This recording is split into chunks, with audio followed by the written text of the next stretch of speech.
2020년 12월 28일 희대길 청소년 마침 묵상하도록 하겠습니다.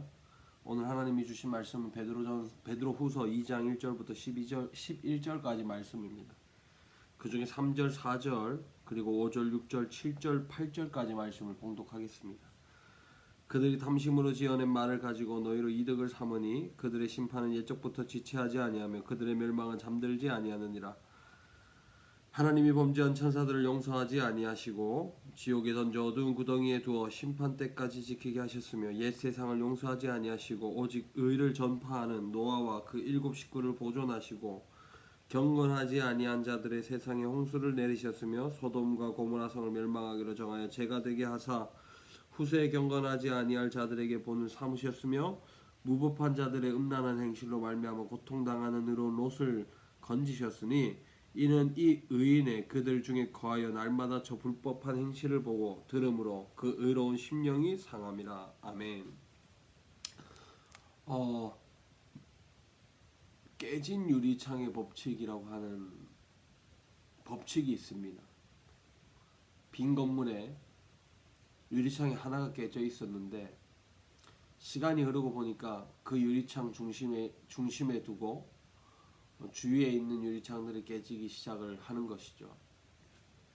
그리고 시간이 다 흐르면 그 건물에 있는 유리창이 다 깨진다고 해서 깨진 유리창의 법칙이라고 하는 것입니다. 오늘 본문을 통해서 하나님이 그런 깨진 유리창의 법칙을 통해서 하나님은 의인에게 무엇인가 말씀하는 것을 보여주고 있습니다.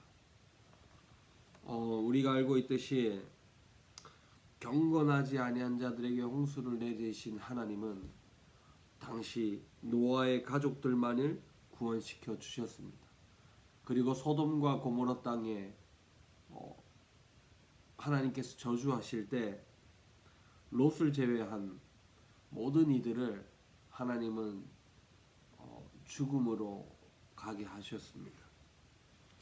이것을 하나님은 왜 나타내셨는지 8절에서 말씀하고 있는데, 하나님은 의인들이 경건하지 아니한 자들 사이에 있으면 경건하지 아니한 자들의 행실을 따라 의인이라도 경건하지 아니한 삶을 살아가게 되기 때문이라고 성경은 이야기하고 있습니다. 마치 금방 묵상을 시작할 때 깨진 유리창의 법칙이라고 한 것처럼 하나님은 의인이 경건하지 아니한 자들 속에 있으면 경건한 자도 경건하지 않은 삶이 되기 때문에 경건하지 않은 자들을 다 죽여버리시는 것입니다.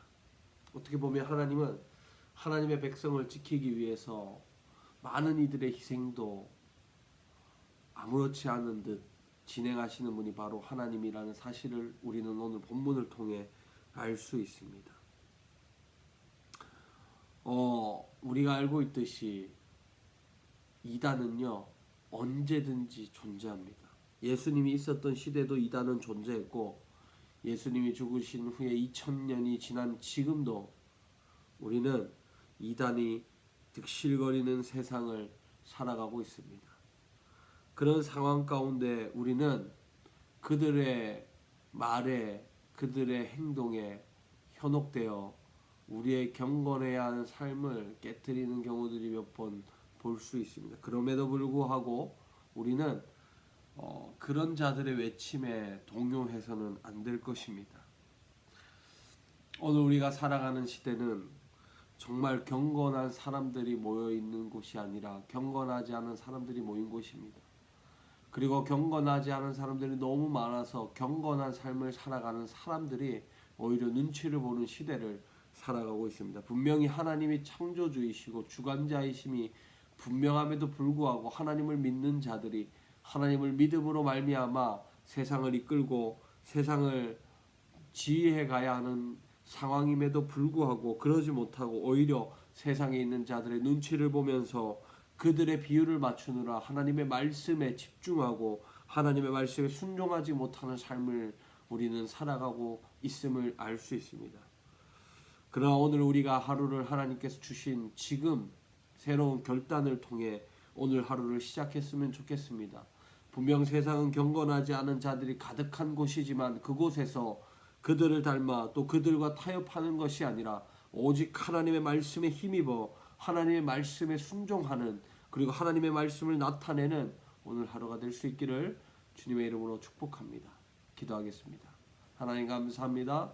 오늘 말씀처럼 주님을 나타내고 경건하지 않은 사람들 속에서도 경건한 삶을 살아가는 우리가 되도록 역사하여 주옵소서. 감사함이 예수님의 이름으로 기도드렸습니다. 아멘. 오늘 하루도 경건하지 않은 세상 속에서 하나님의 거룩함을 나타내는 백성으로 살아내는 우리 모두가 되기를 바랍니다.